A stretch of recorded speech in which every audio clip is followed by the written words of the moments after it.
Ato Blankson-Wood left as Clarence Matthews, and Juan Castano as Cristofer Rodriguez, who explode into memoir monologues that inevitably melt into tears in Lucy Thurber's play, Transfers.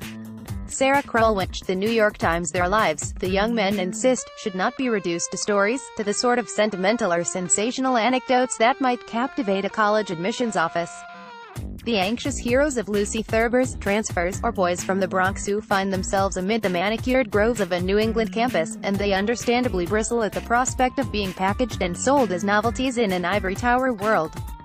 Nonetheless, because they are characters in an old-fashioned, big-hearted drama, Clarence Matthews, Ato Blankson-Wood, and Cristofer Rodriguez, Juan Castano, can't help themselves. Before you can say, Oprah Winfrey, they have exploded into memoir monologues that inevitably melt into tears. Such truth-sharing, it seems, is contagious, at least in the compassionate but clunky universe of Transfers, which opened on Monday night at the Lucille Ortel Theater in an MCC production. These emotional lads from the tenements inspire the play's older authority figures to tell their how I got this way stories, too, with soul-bearing confessions that, at least temporarily, raise the dividing walls of generations and class structures.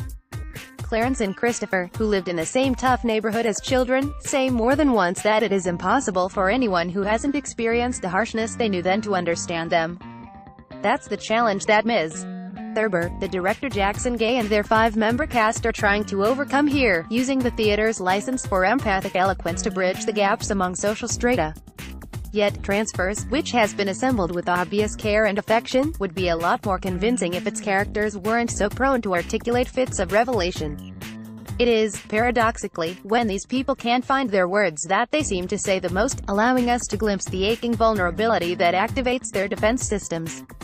Cristofer, a wrestling star, and Clarence, who is gay and of a more literary bent, are students from the same urban community college who are competing for scholarships at an upper-tier, Williams-like institution in western Massachusetts. They are there under the aegis of an inclusivity program overseen by the exhaustingly idealistic David Day Santos, a highly animated Glenn Davis. From left, Glenn Davis as David Day Santos, Leon Addison Brown as Jeffrey Dean, and Samantha Sowell as Rosie McNulty in the play, about 2 young men from the Bronx vying for scholarships. Sara Krulwich, The New York Times. The play begins in a hotel room that the 3 men have been forced to share because of a scheduling snafu. Danielle Worrell designed the leafy tree-framed convertible set, everyone is on a short fuse, and David's efforts to prep Cristofer and Clarence for their interviews the next day result in the sort of clashes that send people bolting into the snowy night to cool down.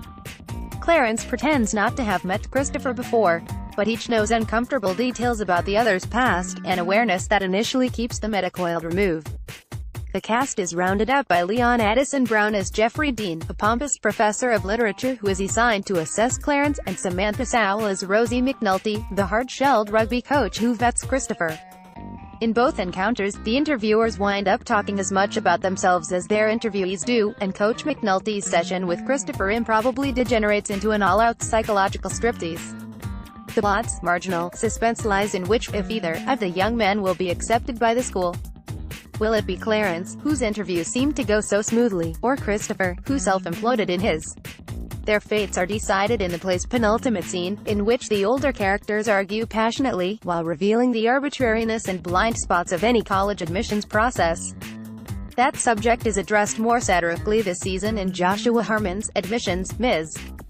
Thurber, the fertile author of the Hilltown Plays, a 5-work cycle portraying blue-collar lives in rural New England, was herself a scholarship student at Sarah Lawrence College. That experience, she has said, helped shape Transfers, as did the histories of the students she mentored as the director of the MCC Theater Youth Company's playwriting lab. Yet while many of the details of Transfers may have been taken from life, it often feels drawn from the yellowing pages of vintage American culture clash dramas and topical, blackboard jungle-style films. The cast members work hard at overcoming the formulaic nature of their lines but are generally more persuasive in their moments of bristling silence.